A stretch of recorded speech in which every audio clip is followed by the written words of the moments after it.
نادر شاہ ایران کا بادشاہ تھا۔ وہ 1736 سے 1747 تک ایران کا بادشاہ رہا۔ نادر شاہ شروع میں ایک غریب چرواہا تھا، لیکن ہمت اور کوشش سے ترقی کرتے کرتے وہ بادشاہی کے درجے تک پہنچ گیا۔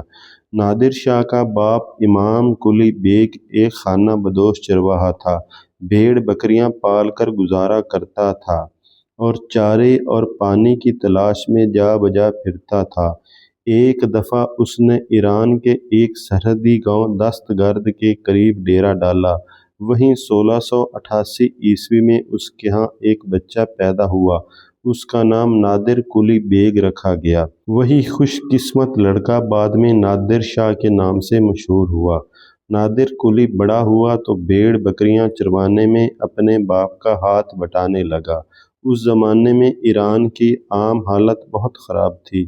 افغانوں نے ایرانیوں کے ناک میں دم کر رکھا تھا۔ روس والے بھی آئے دن حملے کرتے رہتے تھے۔ ترکوں نے بھی بہت سے علاقے دبائے ہوئے تھے۔ اکثر صوبے دار خود مختار ہو بیٹھے تھے۔ ایران کے بادشاہ کو کوئی خاطر میں نہ لاتا تھا۔ الغرض جس کی لاٹھی اس کی بھینس کا نقشہ بنا ہوا تھا۔ ایک دفعہ ازبک قوم نے دستگرد پر حملہ بول دیا، مال اسباب لوٹ کھسوٹ لیا اور لوگوں کو غلام بنا کر لے گئے۔ نادر قلی بھی گرفتار ہوا، لیکن بعد میں وہ داؤ پیچ لڑا کر بھاگ گیا۔ اس وقت وہ 20 برس کا تھا۔ ابھی ورد دستگرد سے تھوڑے سے فاصلے پر ایک قصبہ تھا۔ علی بیگ وہاں کا حاکم تھا۔ نادر قلی اپنے آبائی پیشے سے بیزار ہو گیا اور ابھی ورد جا کر علی بیگ کی ملازمت اختیار کر لی اور جلد ہی اپنی بہادری اور کارگزاری سے اس کے پہرے داروں کا افسر مقرر ہو گیا۔ کچھ عرصے کے بعد علی بیگ نے اپنی ایک بیٹی کو نادر قلی سے بیاہ دیا۔ جب علی بیگ مرا تو نادر قلی اس کے علاقے اور جائیداد کا وارث بن گیا۔ گھر کا خاطر خواہ انتظام کر کے نادر قلی نے مشہد کے خود مختار حاکم ملک محمود کی نوکری کر لی۔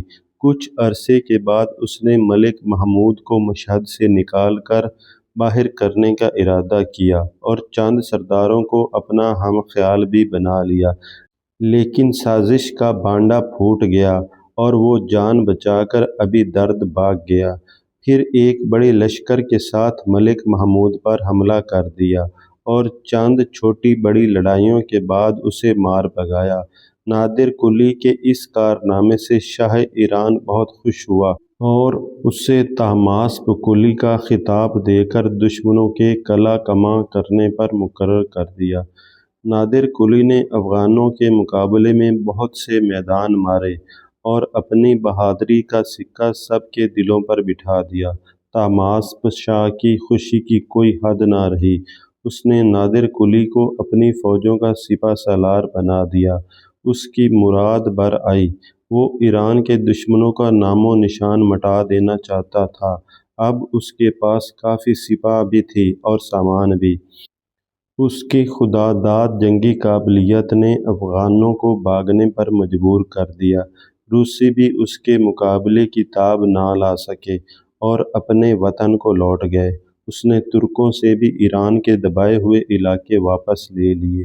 غرض کہ ملک میں امن و امان قائم ہو گیا اور نادر قلی کے رعب و دبدبے سے شاہ ایران کی حکومت مضبوط ہو گئی۔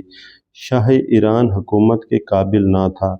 امن و امان ہوتے ہی وہ عیش و عشرت میں پڑ گیا اور نادر قلی کی طرف سے بھی بے پرواہ ہو گیا۔